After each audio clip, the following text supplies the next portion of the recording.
Partir répéta Audra. Elle le regardait, intriguée, un peu effrayée, et replia ses pieds sous elle. Le plancher était froid. Tout le cottage était froid, à vrai dire. Le sud de l'Angleterre avait connu un printemps exceptionnellement humide et froid, et à plusieurs reprises, au cours de sa promenade du matin ou du soir, Bill Denbrough s'était surpris à penser au Maine, et d'une manière vague à Derry. La maison comprenait en principe le chauffage central, du moins était-ce ce que prétendait l'annonce. De fait, il y avait bien un fourneau, dans le petit sous-sol bien rangé, remisé dans ce qui avait été autrefois la réserve de charbon, mais Bill et Audra n'avaient pas tardé à s'apercevoir que Britanniques et Américains n'avaient pas la même conception du chauffage central. Pour les premiers, vous avez le chauffage central tant que vous ne pissez pas des glaçons dans les toilettes le matin au réveil. On était justement le matin, 8 heures moins le quart. Bill n'avait raccroché le téléphone que 5 minutes plus tôt. « Et tu ne peux pas partir comme ça, Bill, tu le sais bien. »« Il le faut. » Il y avait un buffet de l'autre côté de la pièce. Il alla prendre la bouteille de Glenfiddich sur l'étagère du haut et s'en versa un verre en faisant tomber à côté. « Eh merde !» grommela-t-il. « Mais qui était-ce au téléphone, Bill? De quoi as-tu peur ?»« Oh, je n'ai pas peur. »« Ah? Et tes mains tremblent toujours comme ça? Tu prends toujours un whisky avant le petit déjeuner ?» Les pans de sa robe de chambre lui battant les chevilles. Il s'efforça de sourire, mais c'était raté. Il y renonça. À la télé, un journaliste dévidait sa série matinale de mauvaises nouvelles avant de terminer par les résultats des derniers matchs de football.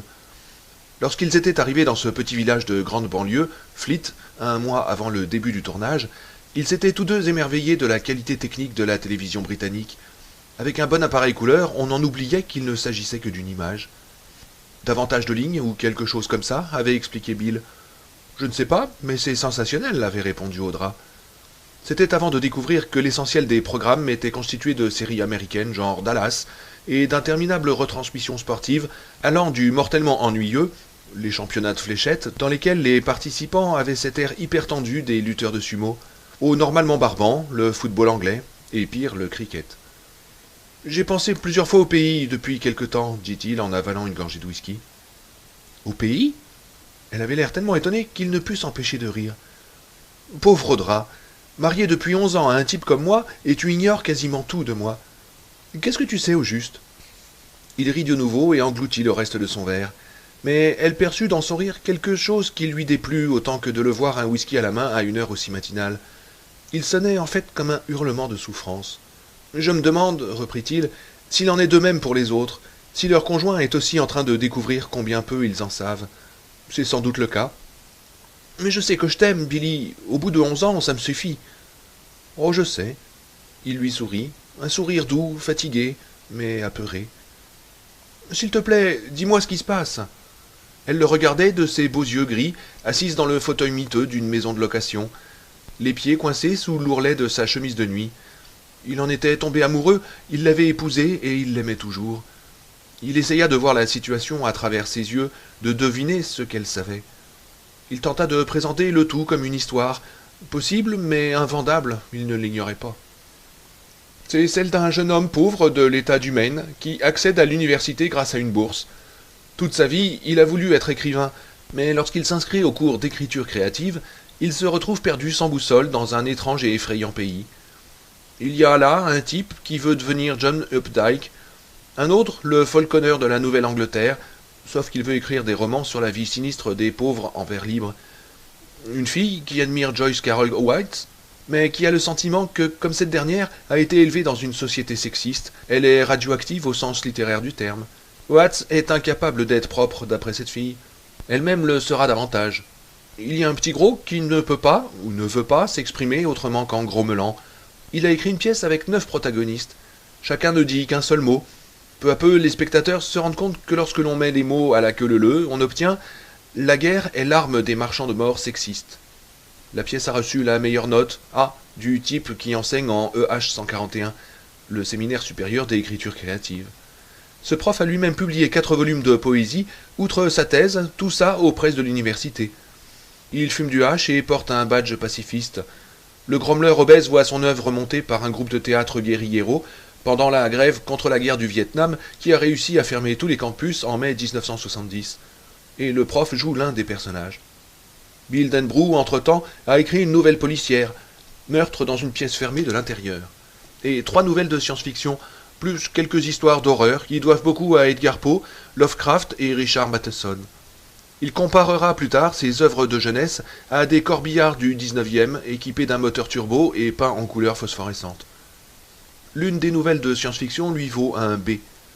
Voilà qui est mieux, a écrit le prof sur sa première page. Dans la contre-révolution étrangère, on voit le cercle vicieux de la violence engendrant la violence. J'aime particulièrement vos vaisseaux spatiaux, nés d'aiguilles, en tant que symbole d'une incursion socio-sexuelle. Même si ce travail reste un peu confus dans l'ensemble, il est intéressant. Tous les autres avaient décroché un C, et encore, dans le meilleur des cas. Un jour, en plein cours, il finit par se lever, après une discussion sur les 4 pages qu'une jeune femme au teint jaunâtre a consacrées à la description d'une vache, en train d'examiner un moteur au rebut dans un champ désert. Peut-être après une guerre nucléaire. Cette discussion a duré 70 minutes environ. La fille au teint jaunâtre, qui fume cigarette sur cigarette, des Winston, et presse de temps en temps les boutons qui se nichent dans ses tempes, voit dans son texte une prise de position sociopolitique orwellienne. Tout le monde, y compris le prof, ou presque, a l'air d'accord, mais l'analyse se traîne. Lorsque Bill se lève, toute la classe le regarde. Il est grand et a une certaine présence. S'exprimant avec soin, sans bégayer, cela fait plus de 5 ans qu'il ne bégaye plus, il dit « Je n'y comprends rien, je n'y comprends rien du tout. Pourquoi une histoire devrait-elle être socio quelque chose ? La politique, la culture, l'histoire, n'est-ce pas là les ingrédients naturels d'une histoire, si elle est bien racontée ? Je veux dire, il regarde autour de lui, ne voit que des regards hostiles, et se rend vaguement compte qu'on considère ses propos comme une attaque. Peut-être, après tout. Sans doute pense-t-il qu'un marchand de mort sexiste se trouve parmi eux. Est-ce qu'on ne peut pas laisser une histoire simplement être une histoire ? Personne ne répond. Le silence se prolonge. Il reste là, regardant une paire d'yeux après l'autre. La fille jaunâtre lâche un nuage de fumée et écrase son mégot dans le cendrier qu'elle trimballe partout avec elle. C'est finalement le prof qui prend le premier la parole et dit d'une voix douce, comme s'il s'adressait à un enfant piquant une colère inexplicable, « Croyez-vous que Faulkner racontait simplement des histoires ? Que Shakespeare ne cherchait qu'à faire du fric ? Allez, Bill, dites-nous le fond de votre pensée. » « Eh bien, je pense que ce n'est pas loin de la vérité, répondit-il, après avoir sérieusement réfléchi à la question, et dans leurs yeux, il lit sa damnation. Je dirais, fit le prof, jouant avec son stylo et souriant à Bill, les yeux mi-clos, qu'il vous reste énormément de choses à apprendre. Les applaudissements partent de quelque part au fond de la salle. Bill sort, mais revient la semaine suivante, bien déterminé à ne pas lâcher comme ça. Entre-temps, il a écrit une histoire intitulée « Les Ténèbres », dans laquelle un petit garçon découvre un monstre tapi dans la cave de la maison. Il l'affronte et finit par le tuer. Il a éprouvé une exaltation quasi religieuse en la rédigeant. Il avait plutôt l'impression de laisser couler l'histoire de lui que de l'écrire. À un moment donné, il a posé sa plume et tendu sa main douloureuse et brûlante dans la nuit à -10 de décembre, où le changement de température l'a presque fait fumer. Il est sorti faire un tour, ses bottes crissant dans la neige comme des petits gonds qui réclament de l'huile, et il sentait l'histoire grossir dans sa tête. C'était un peu effrayant, la façon dont elle exigeait de sortir, comme si elle allait lui jaillir des yeux si sa main n'était pas assez rapide pour la rendre concrète. « Je vais te faire sortir cette merde de là !» confie-t-il alors au vent et à l'obscurité. Puis il rit brièvement, un rire un peu nerveux. Il se rend compte qu'il vient de découvrir comment faire. Au bout de 10 ans, il a enfin trouvé le démarreur du bulldozer, énorme et silencieux, qui prend tant de place dans sa tête. Il a appuyé sur le bouton et le moteur s'est mis à tourner, à tourner. Pas jolie, la grosse machine. Pas le genre à emmener des filles au bal, ni un signe extérieur de richesse. Elle est faite pour bosser. Elle peut tout renverser sur son passage. Si elle ne prend pas garde, elle lui passera dessus. Il se précipite à l'intérieur et termine Les Ténèbres, à toute vapeur, écrivant jusqu'à 4 heures du matin pour finir par s'endormir sur l'appareil à relier. Si quelqu'un lui avait fait remarquer qu'il s'était inspiré de son frère Georges, il aurait été surpris. Cela faisait des années qu'il n'avait pas pensé à Georges. C'est du moins ce dont il était persuadé. L'histoire lui est rendue avec un F, comme un coup de fouet, en travers de la première page. Et ce commentaire écrit en dessous en gros caractères « Roman de gare, bon pour la poubelle ». Bill prend les 15 feuillets de son manuscrit, va jusqu'au poêle, ouvre le portillon. Il est sur le point de les jeter au feu lorsqu'il est frappé par l'absurdité de son geste. Il retourne s'asseoir, regarde un poster des Grateful Dead et se mit à rire. « Roman de gare ? Parfait, plein de gens passent par les gares. Et en avant pour les romans de gare, s'exclama-t-il à voix haute, puis il éclate de rire jusqu'à ce que les larmes lui coulent des yeux. Il retape la première page, celle qui comporte l'appréciation du prof, et envoie la nouvelle à un magazine masculin, La Cravate Blanche, qui, d'après Bill, devrait plutôt s'appeler Femme nue à tous les étages. Néanmoins, un encart explique qu'on recherche des histoires d'horreur, et les 2 numéros qu'il s'est procurés contiennent effectivement des histoires d'horreur, 2 chacun, coincés entre des filles nues et des pubs pour des films porno et des pilules aphrodisiaques. L'une des nouvelles, due à un certain Dennis Hutchinson, est même très réussie. Il envoie Les Ténèbres sans grand espoir. Ce n'est pas la première fois qu'il soumet ses productions à des revues sans obtenir autre chose que des refus polis. Il est à la fois estomaqué et ravi quand la Cravate Blanche lui annonce qu'elle achète la nouvelle pour $200, payable à parution. Le responsable éditorial ajoute un petit mot dans lequel il la qualifie de la meilleure histoire d'horreur depuis The Jar de Bradbury. Quel dommage, ajoute-t-il, que moins de 100 personnes lisent nos histoires. Mais Bill Denbrough s'en moque. $200. Il va trouver son conseiller en éducation avec un formulaire d'abandon de cours pour le EH 141. Le conseiller le signe. Bill Denbrough agrafe le formulaire à la note flatteuse de l'éditeur et appose les 2 sur la porte du prof. Dans un coin du tableau d'information, il aperçoit une caricature pacifiste. Et soudain, comme si elle agissait d'elle-même, sa main prend un stylo dans sa poche et écrit ceci en travers de la caricature. « Si fiction et politique arrivent un jour à être réellement interchangeables, alors je me tuerai. Je ne saurais pas quoi faire d'autre. La politique, ça change toujours, les histoires, jamais. » Il s'arrête un instant, puis, se sentant un peu mesquin mais incapable de se retenir, il ajoute « Je dirais que vous avez encore beaucoup à apprendre. » Le formulaire lui revint par la poste du campus 3 jours plus tard, signé du prof. Dans la case niveau au moment de l'abandon, ne figure pas le médiocre C auquel ses travaux lui auraient donné légitimement droit, mais un autre F tracé d'une main rageuse. En dessous, le prof a écrit « Croyez-vous que l'argent prouve quoi que ce soit, Denbrough ?» Eh bien, à la vérité, oui, déclare Bill Denbrough à son appartement vide, avec un nouvel accès de rire hystérique. En fin de cursus universitaire, il se permet d'écrire un roman, car il n'a aucune idée de ce qui l'attend. Il sort de cette expérience blessé et effrayé, mais vivant, avec un manuscrit faisant près de 500 pages. Il l'envoie à un éditeur, Viking Press, sachant que ce ne sera que l'une des nombreuses étapes de son livre, mais il aime le petit dracard qui symbolise cette maison. Autant commencer par elle. La première étape sera cependant la dernière, Viking achète le manuscrit, et pour Bill Denbrough, le conte de fées commence. Celui qu'on appelait naguère Bill le Bègue connaît la gloire à 23 ans. 3 ans plus tard, à quelques 5000 km de la Nouvelle-Angleterre du Nord, il accède à une forme plus bizarre de célébrité en épousant à Hollywood une femme qui est vedette de cinéma et son aîné de 5 ans. Les écoutiers mondains leur donnent 6 mois. Divorce ou annulation, tel est, à leur avis, le seul pari à prendre. Amis et ennemis de l'un et de l'autre partagent ce sentiment. En plus de leur différence d'âge, tout semble les séparer. Lui est grand, perd ses cheveux, manifeste une tendance à l'embonpoint, et en société s'exprime avec lenteur, quand toutefois il réussit à sortir un mot. Audra, de son côté, les cheveux châtain clair, faite au moule, est une femme superbe, une véritable créature de rêve à demi divine. On l'avait engagé pour rédiger le scénario tiré de son 2e roman, Les Rapides des Ténèbres, avant tout parce que parmi les clauses de cession de droit figure en toutes lettres celle que l'auteur doit au moins réaliser la première mouture de l'adaptation cinématographique, en dépit des hauts cris de son agent. Et il s'en est fort bien tiré. Puis on l'a invité à Universal City pour superviser les réaménagements dans le cadre des réunions de production. Son agent est une petite femme du nom de Suzanne Brown.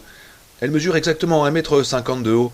Elle déborde d'énergie jusque dans son langage, et elle se montre on ne peut plus catégorique. « N'y va pas, Billy, dit-elle. Envoie-les se faire foutre. Il y a beaucoup de fric d'engager dans cette affaire, et ils trouveront bien quelqu'un de compétent pour donner un coup de brosse à ton scénario. Goldman lui-même, peut-être bien. »« Qui » demanda-t-il. « William Goldman, le seul bon écrivain à avoir sauté le pas et à s'en être bien tiré. »« Mais de quoi parles-tu, Suzanne ?»« Il a réussi à faire son trou à Hollywood, et il est resté bon.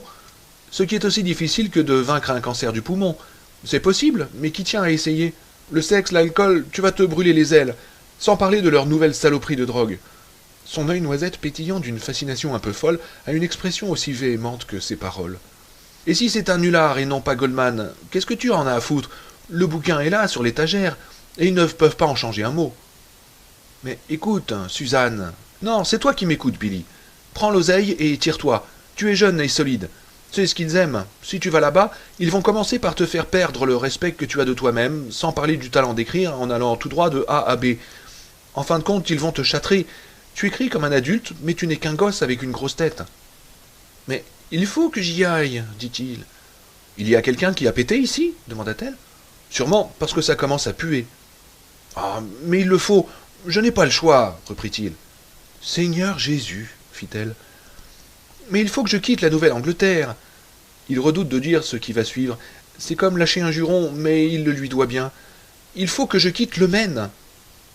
Mais pour quelle raison, grand Dieu lui demanda-t-elle. Je ne sais pas, mais il le faut. Parles-tu sérieusement, Billy, ou me racontes-tu une de tes histoires? Non, je suis sérieux. Cette conversation a lieu au lit. Elle a des petits seins, gros comme des pêches, et doux comme des pêches. Il l'aime énormément, mais pas de la bonne manière, comme ils le savent tous les deux. Elle est assise, un bouillonnet de drap lui cache le sexe, elle allume une cigarette.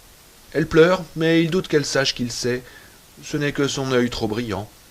Ce serait un manque de tact que d'en parler, et il n'en parle donc pas. Il ne l'aime peut-être pas de la bonne manière, mais il se fait beaucoup de mauvais sang pour elle. Eh bien, vas-y, dit-elle d'un ton sec et neutre, en lui tournant le dos. Passe-moi un coup de fil quand t'en pourras plus, si tu en as encore la force. Je viendrai ramasser les morceaux, s'il en reste. Au cinéma, Les Rapides des Ténèbres devinrent La Fauche du démon noir, avec Audra Phillips dans le premier rôle. Le titre est abominable, mais le film tout à fait réussi. Et Bill Denbrough ne perd rien d'autre à Hollywood que son cœur. Bill, répéta Audra, l'arrachant à l'évocation de ses souvenirs. Elle avait coupé la télé. Il jeta un coup d'œil par la fenêtre et constata que le brouillard était toujours aussi épais. « Je vais te dire tout ce que je pourrais, dit-il. Tu le mérites bien. Mais fais tout d'abord 2 choses pour moi. »« Entendu ? Prépare-moi une autre tasse de thé et dis-moi ce que tu sais de moi, ou ce que tu crois savoir. » Elle le regarda intriguée et alla jusqu'au buffet.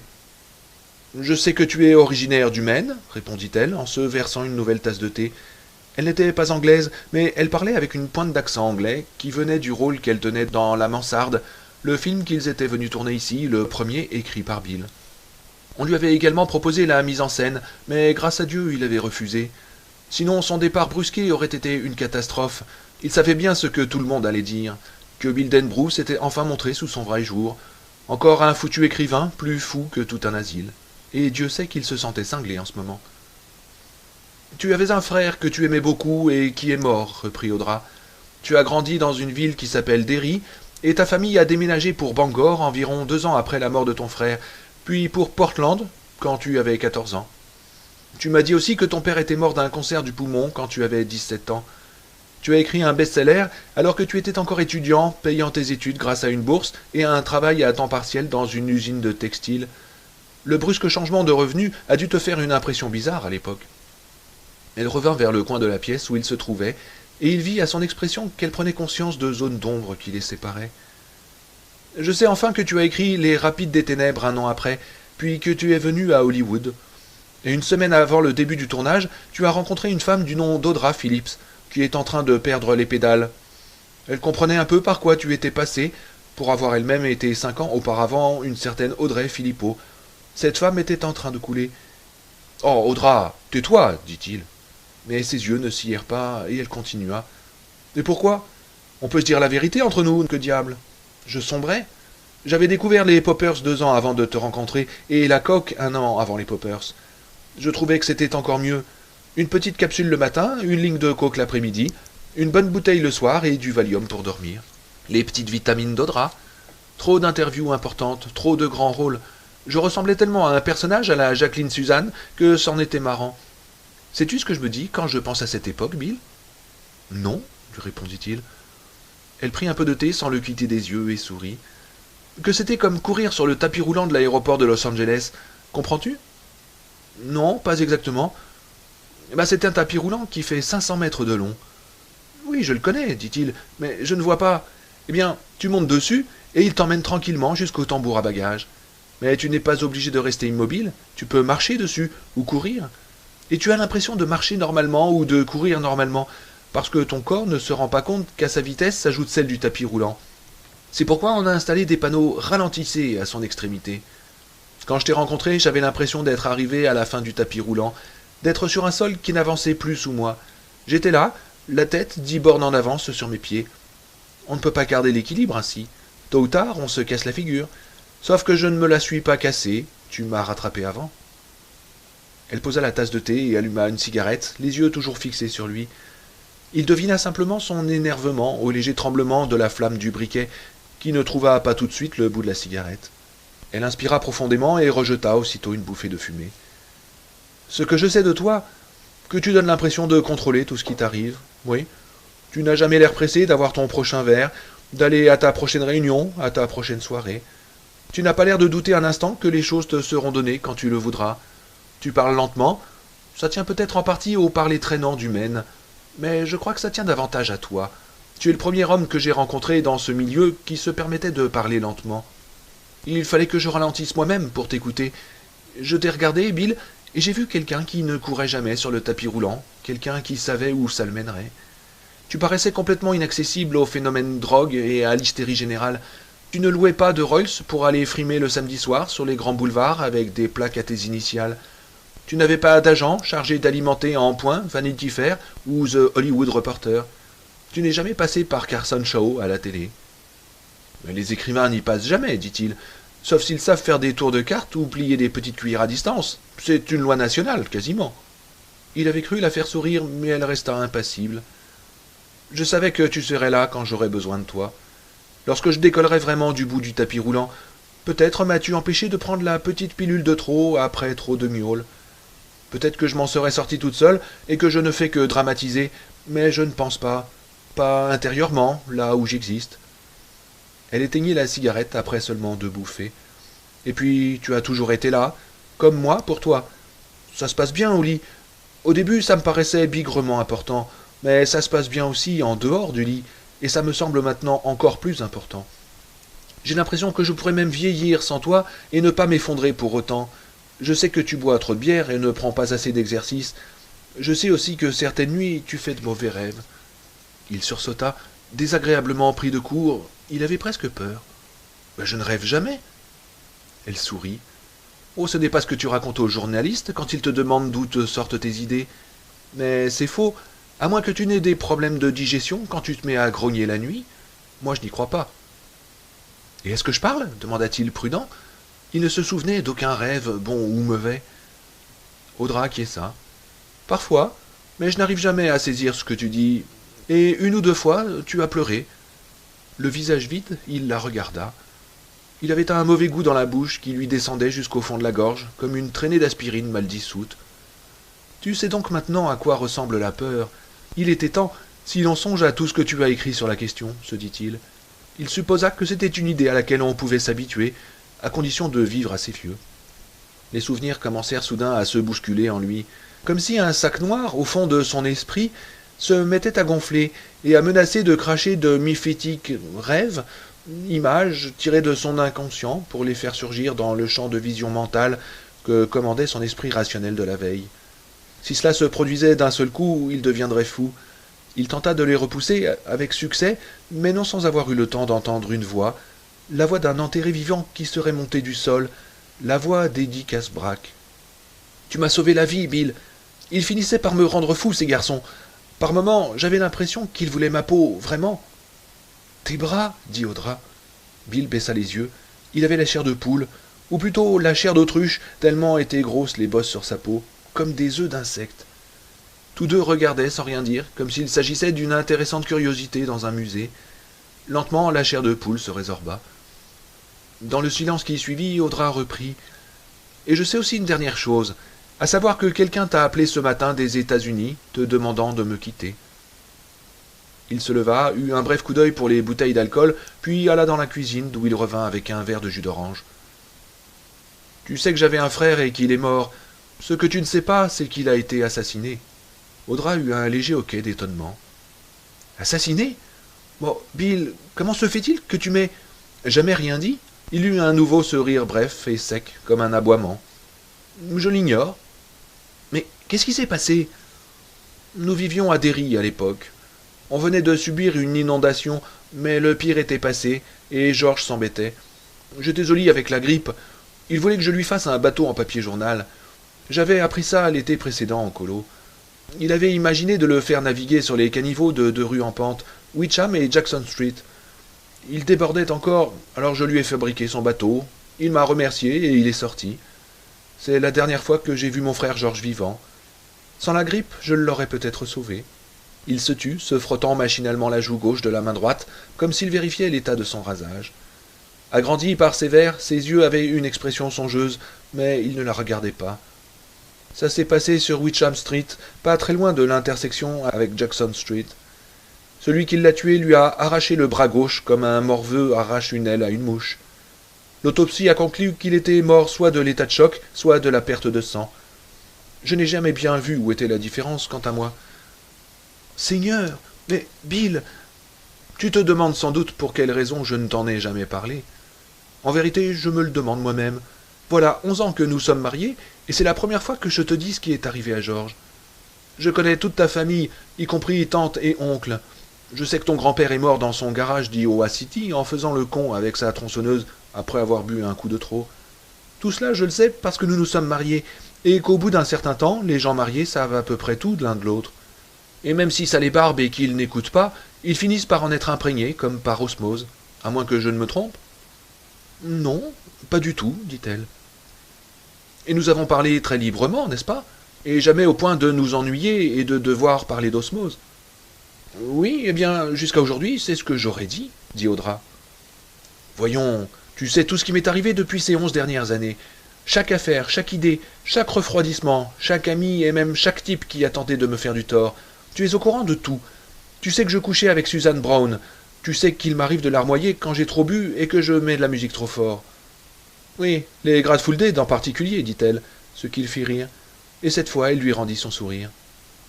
Tu es au courant de toutes les choses importantes, les projets qui comptent pour moi.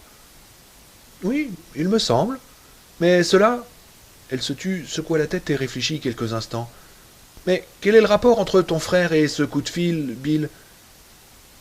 J'y viendrai en temps voulu. N'essaye pas de me faire brûler les étapes, on s'y perdrait.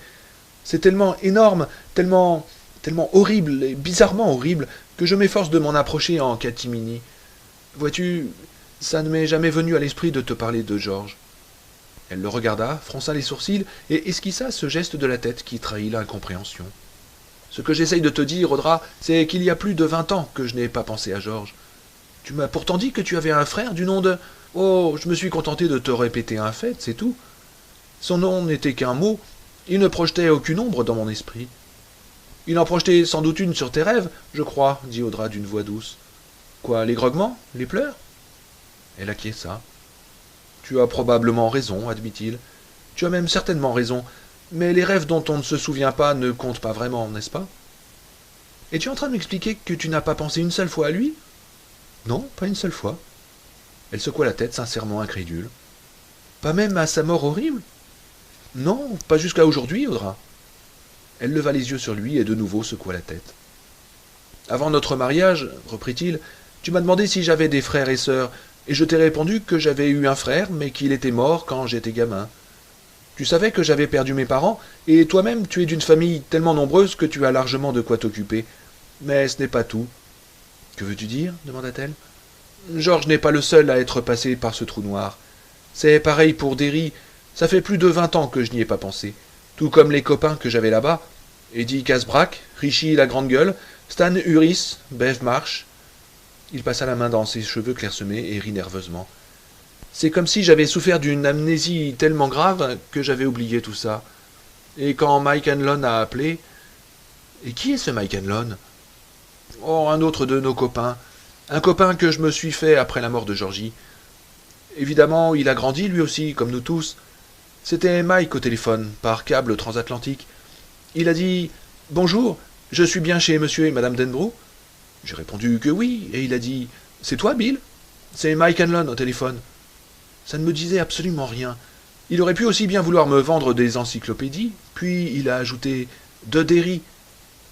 Et quand il a dit ça, on aurait cru qu'une porte s'ouvrait en moi et qu'il en sortait une épouvantable lumière. Alors je me suis rappelé qui il était. Je me suis rappelé Georgie, puis tous les autres. Ça s'est passé, il fit claquer des doigts comme ça, et j'ai compris qu'il allait me demander de venir. De revenir à Derry? Ouais. Il enleva ses lunettes, se frotta les yeux et la regarda. De sa vie, elle n'avait jamais vu un homme avec un air aussi effrayé. Revenir à Derry parce que nous l'avions promis, m'a-t-il rappelé. C'est vrai, nous l'avons promis tous, toute la bande. Nous nous tenions dans le ruisseau qui court dans les friches mortes, en cercle, la main dans la main, chacun avec les paumes entaillées. Un groupe de gosses qui jouent à devenir frères de sang, sauf que c'était très sérieux. Il tendit vers elle ses mains ouvertes, et elle vit au creux de chacune d'elles comme un petit treillis de lignes blanches, du tissu cicatriciel. Elle avait tenu cette main, ces deux mains, un nombre incalculable de fois, mais jamais encore elle n'avait remarqué ces cicatrices. Elles étaient à peine discernables, certes, mais elle l'aurait cru. Et cette soirée, la partie, pas celle où ils s'étaient rencontrés, même si elle était parfaitement symétrique de l'autre, mais celle qui avait fêté la fin du tournage de La Fosse du Démon Noir. Elle avait été bruyante et bien arrosée, dans le plus pur style Topanga Canyon. Il s'y était dit peut-être moins de vacherie que dans d'autres soirées de Los Angeles auxquelles elle avait assisté, sans doute parce que le tournage s'était mieux passé que tout ce que l'on aurait pu normalement espérer, et que chacun le savait. C'était pour Audra Phillips que ça s'était le mieux passé, puisqu'elle était tombée amoureuse de William Denbrough. Comment s'appelait déjà la chiromancienne amateur? Elle avait oublié, se rappelant seulement que c'était l'une des maquilleuses assistantes. Elle se souvenait comment la fille, à un moment de la soirée, avait enlevé sa blouse, elle portait en dessous le plus transparent des soutiens-gorge, et s'en était enturbanée pour se transformer en bohémienne. Complètement ivre de hache et de vin, elle avait passé le reste de la soirée à lire les lignes de la main, jusqu'à ce qu'elle s'écroule. Audra ne se rappelait plus si elle s'en était bien sortie ou non, avec humour ou bêtement. Elle était pas mal partie aussi elle-même ce soir-là, mais ce dont elle se souvenait parfaitement, en revanche, c'était le moment où la fille avait pris sa main et celle de Bill, les avait comparées et les avait déclarées parfaitement complémentaires. De vrais jumeaux, s'était-elle exclamée. Elle n'avait pas oublié comment, piquée de jalousie, elle avait regardé la donzelle suivre les lignes dans la paume de Bill d'un ongle laqué à la perfection. Réaction stupide dans cette sous-culture qu'est le milieu bizarre du cinéma à Los Angeles, où les hommes tapotent les fesses des femmes aussi souvent qu'à New York ils les embrassent sur la joue. Mais l'autre s'était attardée avec un geste qui avait eu quelque chose d'intime.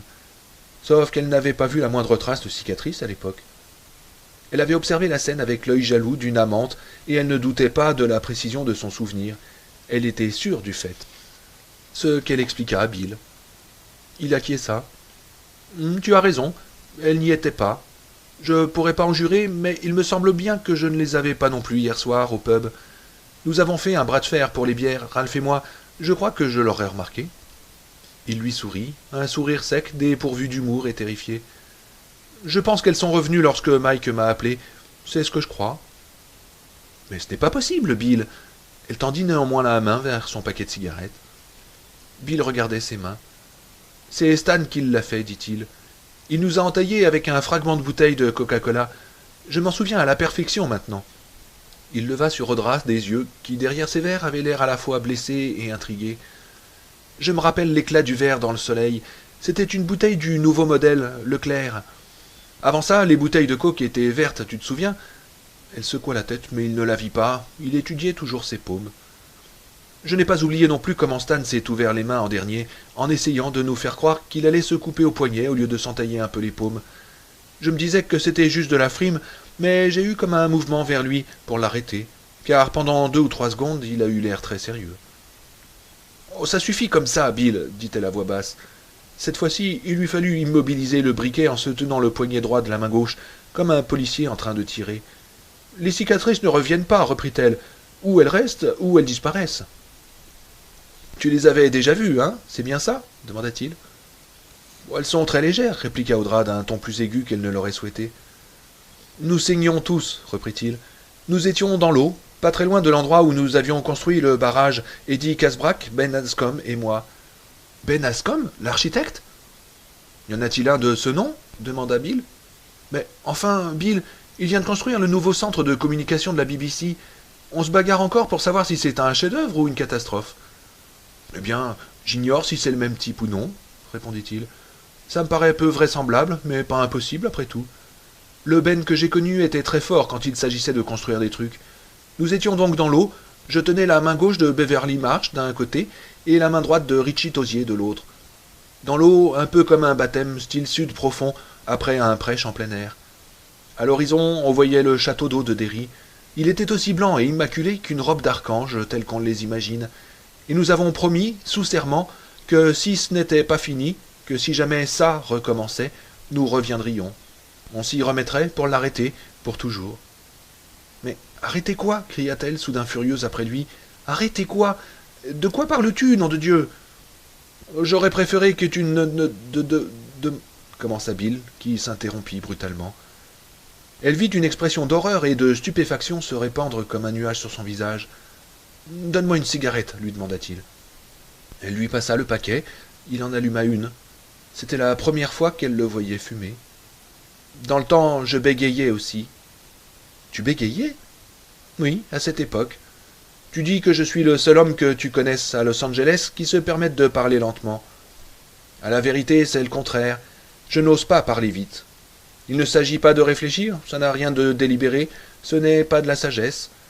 Tous les anciens bègues parlent très lentement. C'est l'un des trucs que l'on apprend, comme de penser à son nom de famille juste avant de se présenter. Car les bègues ont le plus de difficultés avec les noms propres qu'avec les noms communs. Et pour eux, le plus redoutable de tous, c'est leur propre prénom.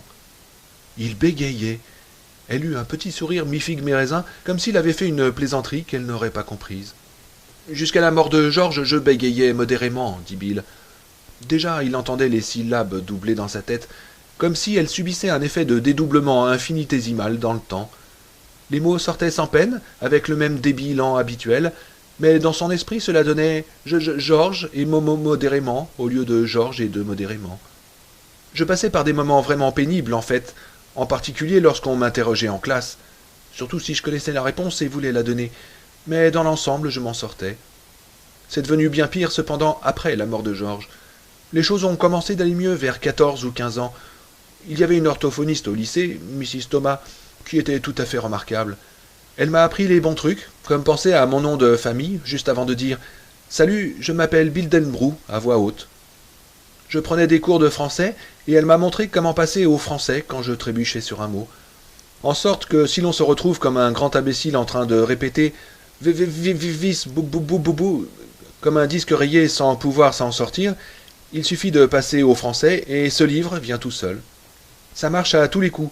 Et dès qu'on l'a dit en français, on peut revenir à l'anglais et dire « this book » sans problème. Bref, elle m'apprenait tous ces trucs-là, et tous m'ont aidé, mais le facteur déterminant a été d'oublier Derry et tout ce qui s'y était passé. C'est à partir du moment où nous avons vécu à Portland et que je suis allé au lycée que j'ai tout effacé de ma mémoire. Je n'ai pas tout oublié instantanément, mais à analyser les choses rétrospectivement, ça s'est passé en un laps de temps remarquablement court. Pas plus de 4 mois peut-être. Bégaiement et souvenirs ont disparu simultanément. Quelqu'un a essuyé le tableau noir et toutes les vieilles équations se sont effacées. Il finit ce qui lui restait de jus d'orange. Et quand j'ai bégayé sur demande, il y a quelques secondes, c'était la première fois que ça m'arrivait depuis peut-être 21 ans. Il la regarda. Tout d'abord les cicatrices, puis le bégaiement. Tu l'entends, hein? Non, tu le fais exprès, s'exclama-t-elle, prise de frayeur. Mais non! J'imagine qu'il n'y a aucun moyen de convaincre quelqu'un de cela, mais c'est vrai. Il y a quelque chose de comique et de mystérieux dans le bégaiement, Audra. À un certain niveau, on ne s'en rend même pas compte. Cependant, c'est aussi quelque chose que l'on entend dans son esprit. Comme si une partie était d'un instant en avance sur le reste. Comme l'un de ces systèmes d'écho que les jeunes mettaient dans leur bagnole dans les années 50. Le son du haut-parleur arrière arrivait avec une fraction de seconde de retard sur celui de l'avant. Il se leva et commença à arpenter fébrilement la pièce. Il avait l'air fatigué, et ce n'était pas sans une certaine impression de malaise qu'elle se dit qu'il avait travaillé très dur au cours des 13 dernières années. Comme s'il s'était agi de justifier la médiocrité de son talent par un labeur acharné et presque incessant. Une pensée encore plus désagréable lui traversa l'esprit. Elle essaya de le chasser sans y parvenir. Et si ce coup de fil émanait en réalité de Ralph Foster, qui l'invitait à aller faire une partie de bras de fer ou de cartes, ou encore de Freddie Firestone, le producteur, à propos d'un problème ou d'un autre? Sur quoi débouchaient de telles pensées? Eh bien, sur l'idée que toute cette histoire de Derry et de Mike Hanlon n'était rien d'autre qu'une hallucination due à une dépression nerveuse sur le point de se déclarer. Mais les cicatrices, Audra, comment expliques-tu les cicatrices? Il a raison, elles n'y étaient pas, et maintenant elles y sont. C'est la vérité, et tu le sais. Raconte-moi le reste, dit-elle. Qui a tué ton frère George? Qu'est-ce que vous avez fait, ces autres gosses et toi, et qu'avez-vous promis? Je crois que je pourrais te le raconter, dit-il doucement. Il me semble que si je le voulais réellement, je le pourrais. J'ai presque tout oublié pour l'instant, mais il suffirait de commencer pour que ça revienne. Je sens les souvenirs qui ne demandent qu'à émerger, comme des nuages remplis de pluie, sauf qu'il s'agirait d'une pluie immonde. Les plantes qui y pousseraient après seraient monstrueuses. C'est quelque chose que je pourrais peut-être affronter avec les autres. Est-ce qu'ils sont au courant demanda-t-elle. Mike dit qu'il les a appelés. Il pense qu'ils viendront tous. Sauf peut-être Stan. Il lui a fait une impression bizarre. C'est toute cette histoire qui me fait une impression bizarre, Bill. Ça me fiche une frousse terrible. Je suis désolé, dit-il, puis il l'embrassa. Ce fut comme si un individu complètement étranger l'avait embrassée, et elle se sentit prise de haine pour ce Mike Hanlon. J'ai cru devoir t'expliquer tout ce que je pouvais, reprit-il. Je me suis dit que ce serait mieux que de m'échapper en douce dans la nuit. Ce que feront peut-être les uns ou les autres, mais il faut que je parte. Et je pense que Stan viendra également, aussi étrange qu'il est paru à Mike. À moins que ce soit parce que je ne m'imagine pas ne pas y retourner. À cause de ton frère? Bill secoua lentement la tête. Je pourrais te répondre que oui, mais ce serait mentir. Je l'aimais. Je sais que ça doit te faire drôle, après t'avoir dit que je n'avais pas pensé à lui depuis plus de 20 ans. Mais j'aimais ce gosse comme ce n'était pas possible. Il eut un petit sourire. Il piquait des crises, mais je l'aimais. Tu comprends? Audra, qui avait une sœur plus jeune, acquiesça. Mais ce n'est pas à cause de George. Je ne saurais pas expliquer. Bill contempla le brouillard matinal par la fenêtre. Je me sens comme doit se sentir un oiseau migrateur quand vient l'automne. Il sait obscurément qu'il doit retourner chez lui. C'est l'instinct, vois-tu? Et quelque chose me dit que l'instinct est comme le squelette de fer qui se cache sous toutes nos idées et notre libre arbitre. Il y a certaines choses auxquelles on est incapable de dire non, à moins de se faire sauter la caisse. On ne peut pas refuser, parce qu'en réalité, on n'a pas le choix. On ne peut pas empêcher que ça arrive, c'est tout. Il faut que je parte. Cette promesse, elle est dans mon esprit comme un hameçon. Elle se leva et se dirigea vers lui d'un pas incertain. Elle se sentait très fragile, sur le point de se briser. Elle posa une main sur son épaule et l'obligea à se retourner. « Emmène-moi avec toi, alors. » L'expression d'horreur qui envahit son visage, non pas horreur d'elle, mais horreur pour elle, fut tellement évidente qu'elle recula d'un pas, réellement terrorisée pour la première fois. « Non, répondit-il, c'est exclu, Audra. Je t'interdis même d'y penser. Pas question que tu approches de Derry à moins de 5000 kilomètres. Derry va se transformer en un coin affreux pendant les 2 prochaines semaines. Tu vas rester ici, continuer le film et présenter toutes les excuses nécessaires pour moi. Promets-le-moi. » Dois-je promettre dit-elle sans le quitter des yeux. Es-tu sûr, Bill? Audra. Mais en es-tu sûr? Tu as fait toi-même une promesse, et regarde à quoi ça t'a mené, et moi, par la même occasion, moi qui suis ta femme et qui t'aime. Il l'avait prise aux épaules, et ses grandes mains l'étreignaient à lui faire mal. Promets-le-moi, promets-le-moi, Elle ne put en supporter davantage. Ce mot brisé prit dans sa gorge comme s'agite un poisson traversé par un harpon. Te le promettre? D'accord, je te le promets. Elle éclata en sanglots. Es-tu content maintenant? Seigneur, tu es cinglé, toute cette histoire est cinglée, et moi je promets. Il passa un bras autour d'elle et la conduisit sur le canapé. Puis il apporta un brandy qu'elle but à petites gorgées, reprenant peu à peu le contrôle d'elle-même. Et quand pars-tu? Aujourd'hui, par le Concorde. Je peux y arriver de justesse en allant directement en voiture à Heathrow, au lieu de prendre le train. Freddy voulait me voir au studio après le déjeuner. Tu y vas à 9 heures, mais tu ne sais rien, d'accord? Elle acquiesça à contre-cœur. Je serai à New York avant que les histoires commencent, et à Derry avant le coucher du soleil avec les bonnes correspondances. Et quand est-ce que je te revois? Demanda-t-elle doucement. Il passa son autre bras autour de ses épaules et la serra très fort contre lui, sans répondre à la question.